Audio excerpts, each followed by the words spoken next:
बिस्मिल्लाहिर्रहमानिर्रहीम। वैसे खातिन हज़रात, हम कोर्स में आमतौर पे 10 जो है उसके सेगमेंट्स करते हैं। लेकिन ये गृहस्थी वाला कोर्स मुझे दिल से बहुत अजीज़ और करीब है, और आप भी अजीज़ हैं, आप ही के लिए तो कर रहे हैं। तो सच्ची बात है, ऐसी-ऐसी चीज़ें सामने हैं जिनकी वजह से बच्चियों का नुकसान होता है। तो मैंने सोचा कि अल्लाह ने इल्म इसलिए दिया होता है, ऑब्ज़र्वेशन इसलिए दी होती है, तो उसको शेयर किया जाए। छुपा के रखने से तो कोई फ़ायदा नहीं है। तो इसलिए मैंने अपना काम बढ़ा लिया। और अब आपको मैं 11वीं चीज़ बता रहा हूँ कि सास-ससुर से ताल्लुक कैसा रखना है। जिस घर में आप जा रहे हो, सास-ससुर के अलावा वहाँ एक नंद भी होंगी, 1-2 देवर भी हो सकते हैं, एक आध जेठ भी हो सकता है। आम तौर पे जो हमारा तरीका है, या जिसको मैं तरीका वारदात कहता हूँ, वो हम जब शादी के बाद जाती हैं अगले घर में, तो हम आम तौर पे मुकाबला करने के लिए जा रही होती है, या हर चीज़ में नक्स निकालने के लिए। ये बाज़ दफ़ा माँओं की आदत होती है कि जहाँ गई टेढ़ी आँखें हैं, बर्तन तो बहुत अच्छे थे, मिट्टी पई सी। या इवन वो अगर ग्लास कहीं से उठाया तो उसके नीचे से लगा के देखेंगे कि नीचे मिट्टी तो नहीं है। अब फिर ये जो माइंडसेट है, ऑफ कोर्स ये मोहब्बत पैदा नहीं करता। अगर टारगेट हमारा हो किसी जगह जॉब में जाके जॉब करने का, जॉब में टिकने का, और जॉब में तरक्की करने का, तो तीनों सूरतों में हमारा तर्ज अमल अलग होता है। तरक्की वो करेगा जो काम ज़्यादा करेगा, तरक्की वो करेगा जो कॉपरेट करेगा, तरक्की वो करेगा जो बात सुनेगा, तरक्की वो करेगा जो परफॉर्म करेगा, रिजल्ट देगा। हांडी पे आप खड़े रहे, हांडी पकती नहीं है 2-2 घंटे, तो ये परफॉर्मेंस तो नहीं है। मतलब मैं अपने घर में देखता हूँ कि 20 मिनट में हांडी तैयार हो जाती है। हम किसी के घर जाएं, कई दफ़ा ऐसा होता है, मेहमान बन के गए, 4-4 घंटे पत्नी लोगों का कुकर पकड़ते रहते हैं, उसको पकड़ के लाते हैं, फिर ज़िबा करते हैं, फिर बीच में खुद खाते रहते हैं। मेहमान गरीब का बच्चा बैठा है, सुन रहा है, कुड़ रहा है। मुझे चूँकि बहुत ज़्यादा सफ़र करना पड़ता है, तो मैं आमतौर पे अपनी जेब में, पर्स में ज़रूर खाने की चीज़ें रखता हूँ। अच्छा, वही मेरे बच्चों ने आदत बनाई है। इवन जब हम कहीं निकलते हैं तो हम गाड़ी में लिफाफे भर लेते हैं सबके। यानी एक बजट रखा हुआ होता है कि 1000-2000 की हम वो ले लेते हैं। उसमें लेज़ और ये और बिस्कुट जो-जो उनको पसंद है, सबके अलग-अलग पसंद है। जो मुझे पसंद है वो व्हीट वाले, वो उनको पसंद नहीं है, जो उनको पसंद है वो मुझे पसंद नहीं है, पर हम उस पे लड़ते नहीं हैं, अपनी-अपनी चीज़ ले लेते हैं। ओके, तो उस दौरान फिर वो चीज़ें काम आती हैं जो आपके पास फिलर के तौर पे होती हैं। अपने कमरे में भी फिलर रखने चाहिए, अपने घर में भी फिलर रखने चाहिए, बच्चों के लिए, मेहमानों के लिए। खुद आप चूँकि नया घर होता है, भूख लगती है तो आप चीज़ें माँग नहीं सकते, और फिर डो पड़ते हैं, यानी दिल घबराता है, तो उस वक़्त घर में चीज़ होनी चाहिए। आपको चॉकलेट पसंद है तो 3-4 तरह के ड्रॉ में रखें, बैग में रखें। मियाँ से आते हुए मँगवा लें जो-जो चीज़ें चाहिए हों। ओके, हम बात कर रहे थे कि रिश्ते जो हैं, जहाँ पे आपने ये गए हैं, इन रिश्तों को जीतना है, पर जीतें कैसे? वो दोनों सास-ससुर जो घर वाले, वो भी तो ऐसे करके बैठे होंगे ना, ये करती क्या है? उठती कब है? सोती कब है? जागती कब है? काम करती है कि नहीं करती? हमारे पास तो आके बैठती नहीं है। ये बड़े एतराज़ात में से होता है कि गली नहीं पैंदी। तो गृहस्थी में ये बहुत ज़रूरी है कि सास-ससुर से गलनी पड़े। गलनी पड़ने का मतलब ये होता है कि जाके अपने घरवालों की चुगलियाँ नहीं करनी। अपनी ज़िंदगी के जो बुरे वाक़यात हैं वो शेयर नहीं करने। उनसे उनकी जवानी, उनका बचपन, उनका ख़ानदान, उस बारे में पूछें, और फिर साथ-साथ सर हिलाते रहें। यानी अपनी आँखों से इज़हार करें कि आप पूरी तरह इन्वॉल्व हो। It's more than enough.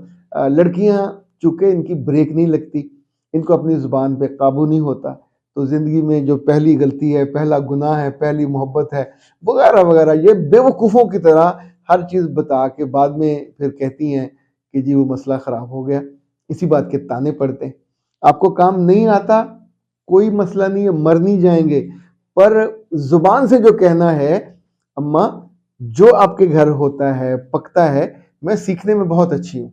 बस कुछ दिन मुझे दीजिएगा, मैं आपको देखूँगी, और जो आप कहोगे डिटो कॉपी कर दूँगी। हम क्या करते हैं पढ़ाई के दौरान, हमें अलफ़ बे भी नहीं आता, एबीसी भी नहीं आती।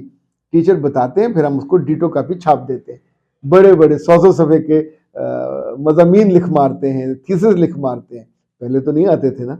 ओके, तो यहाँ ससुर जो है उसको इज़्ज़त चाहिए होती है। उसके आने पे जगह छोड़ें, उठ के खड़े हों, सॉरी, मुस्कुरा के उसको देखें, सलाम जाते हुए भी लें, आते हुए भी लें। और बेहतर ये है कि ससुर के साथ आपका ताल्लुक बहुत मोहब्बत वाला, सर आप उनके सामने झुकाएं ताकि आपके सर पे वो प्यार दें। और ससुर से रोज दुआ लिया करें। सेहत अच्छा, दुआ की कभी कभी वैरायटी बदलनी चाहिए। कभी सेहत की ले ली, कभी दौलत की ले ली, कभी खुशी की ले ली, कभी मोहब्बत की ले ली, कभी औलाद की। जब हम फरमाइश करते हैं बड़ों से, तो इनफैक्ट हमारा उनके साथ राब्ता बनता है, कनेक्शन बनता है। अगर आपके घर में फ़ोन करने का रिवाज है, अम्मा फ़ोन करती हैं ससुर को, तो बीच में आप भी सलाम कह दिया, हाल चाल पूछ लिया, अपने मियाँ से पूछ लिया रिवाज के दिन में कब आपको फ़ोन करूं, आप करेंगे या मैं कर लिया करूं। फ़ोन पे उसको तंग नहीं करना। अगर अब वो बैठा हुआ है अपने दफ्तर में दोस्तों के साथ, मातहतों के साथ, तो उसे शर्मसार नहीं करना और फ़ोन कर करके कभी अगले का हशर ख़राब नहीं करना। मैं इसमें इसलिए बहुत एक आइडियल ज़िंदगी बसर करता हूँ कि मेरी अहलिया ने मुझसे सीखा और मैंने उनसे रिक्वेस्ट की। तो मैं जब ट्रेनिंग्स पे जाता हूँ, मुझे पीछे से फ़ोन नहीं आता। जब मैं फ़ारग हो जाता हूँ तो शाम को मैं फिर घर फ़ोन कर लेता हूँ। या जब मैं सफ़र से पहुँचता हूँ, बहुत से लोग हैं जो पल-पल की खबर चाहते हैं, मैं ये नहीं कर पाता। लड़कियां ये बहुत चाहती हैं कि उन्हें बाखबर रखा जाए, लेकिन मर्द को स्पेस देना चाहिए कि वो, अगर अभी जो कि नई नई आपकी शादी है तो जल्दी जल्दी राब्ता हो सकता है, लेकिन उससे पूछ के। अगर मैसेज से है तो मैसेज में गुनाह है कि अगर किसी का आप फॉरवर्ड मैसेज भेज दें, उससे रिश्ता बनता नहीं है, खराब होता है। हमेशा अगर सलाम लिखना है, इस्लाम में मोहब्बत लिखना है, उसकी आंखों को प्यार करना है, उसके गालों पे प्यार करना है, तो मुंह से अपने हाथों से लिखें नए लफ्ज जो चोरी के ना हो, जो किसी से उधार लिए हुए ना हो। इसी तौर पे अगर जो घर में देवर है, आप चाहें तो लड़ भी सकते हैं, कहें मेरे ज़िम्मे नहीं है, मैं क्यों उसका काम करूँ। लेकिन अगर आप बहन के तौर पे वहाँ जगह बनाना चाहते हैं तो उसके छोटे मोटे काम खुशी से कर दिया। सुबह जब खाना खाने लगे तो सिर्फ अपने खाने पे, अपने नाश्ते पे ध्यान ना दिया, बाद में भी कर सकते हैं। बैठेंगे वहीं, लेकिन साथ साथ आप सबको खाना, इसे कहते हैं ना वर्ताना, यानी अगर सास बना रही हैं, आपकी नंद बना रही हैं, तो वहां से चीजें ला के रखना। पहले ससुर से कहना, अबू आप लीजिए, फिर मियाँ को देना, फिर अगर उनका भाई हो उसको दीजिए, एक तरतीब से। इसे कहते हैं आदाब भी, इसे कहते हैं मैनरिज्म भी। पर ये अदब और आदाब आपको उस घर में लोगों के दिलों में ले जाएंगे। आप वॉमिट नहीं होंगे।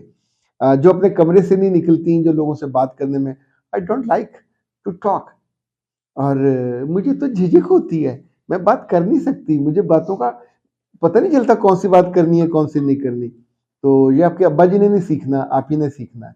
आप सीखोगे तो आपकी गृहस्थी आबाद होगी, शाद होगी। शाद का मतलब था खुश होगी। और अगर आपने कोई ऐसी हरकत ना फरमाई, मतलब मेरा समझाना फिर केड़े पल्ले गया, केड़े खाते च गया, अगर बाद में आपने अपने दिल को और अपने घर को उजाड़ना है, ये मत कीजिएगा। घर में मियाँ बीवी की बातें बाहर नहीं, और सास ससुर और बहन भाइयों की बातें मियाँ के साथ नहीं। ये कभी मत कीजिएगा, ये ताल्लुकात को खराब कर देती है।